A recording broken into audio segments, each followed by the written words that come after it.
aquilo que me dá esperança.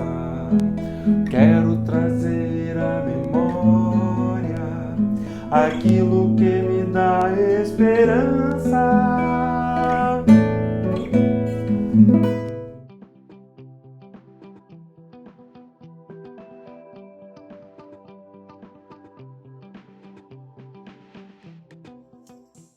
Irmãos, estou muito feliz de estar com vocês para mais essa dose de esperança e gostaria que Deus continuasse a guardar a todos em paz e saúde, né? Que Deus continue a nos proteger do mal, nos proteger das incertezas, das dificuldades da vida, né? E nos dar o senso de que Ele nos protege e nos guarda. Sejamos sempre gratos a Ele. Um texto que eu gostaria de trazer hoje para reflexão se encontra no livro de Apocalipse, no capítulo 3, no versículo 20, e diz: Eis que estou à porta e bato. Se alguém ouvir a minha voz e abrir a porta, entrarei e cearei com ele, e ele comigo. Né?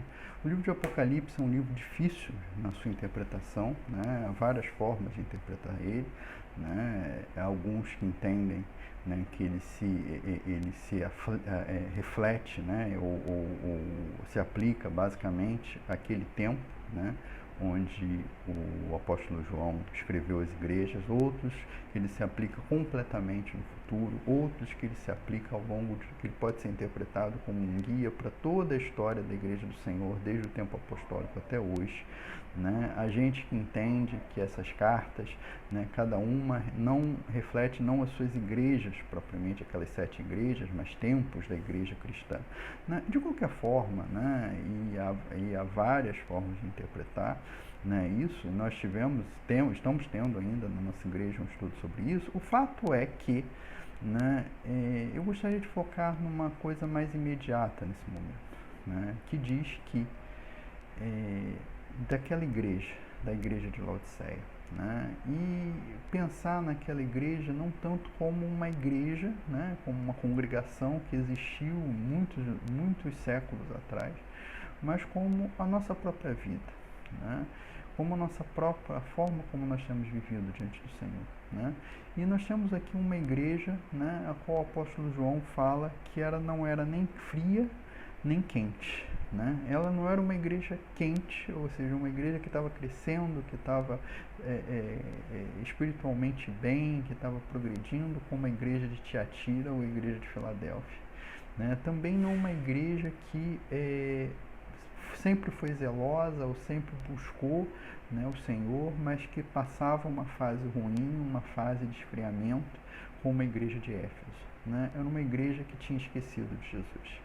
É uma igreja que sequer ouvia a voz de Jesus, né? Porque Jesus tinha ficado para fora dela, né? Era uma igreja que, se não ouvia a voz, sequer convidava Jesus a estar com ela, né?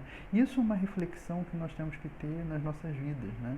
Quantas vezes nós temos, por um tempo, por alguns dias, por algumas semanas, até por anos, deixado Jesus para fora das nossas vidas, né?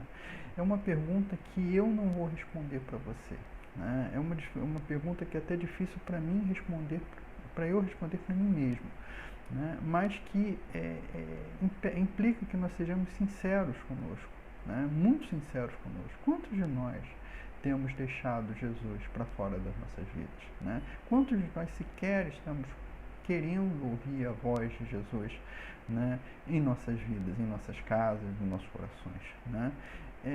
Mas se a resposta foi positiva para isso, né, e é sempre grande, né, e sempre uma coisa boa que nós reconheçamos isso, né, quando estivermos afastados do Senhor, né, o Senhor nos dá uma solução, né? Ele se dispõe, né, a simplesmente, se nós ouvirmos a voz dele e abrirmos a porta do nosso coração para ele, a ele, né, sem ressentimentos, voltar para nós e estar conosco, né? E eu te peço, eu coloco isso para diante de você, que se você tem deixado Jesus para fora da sua vida, esse é o momento, e agora é o momento de trazer ele de volta. Diz o livro de Hebreus: hoje, se ouvirdes a minha voz, não endureçais o vosso coração. Então, se você tem ouvido a voz de Deus hoje, deixe ele entrar no seu coração. Amém. Compartilhe esse vídeo em suas redes sociais. Ajude-nos a ampliar o alcance das publicações que nós fazemos para vocês. Siga-nos aqui no Facebook, no YouTube e no Instagram. Ore pelo nosso ministério para que possamos alcançar cada vez mais pessoas. Em nome de Jesus, Cristo é a nossa paz.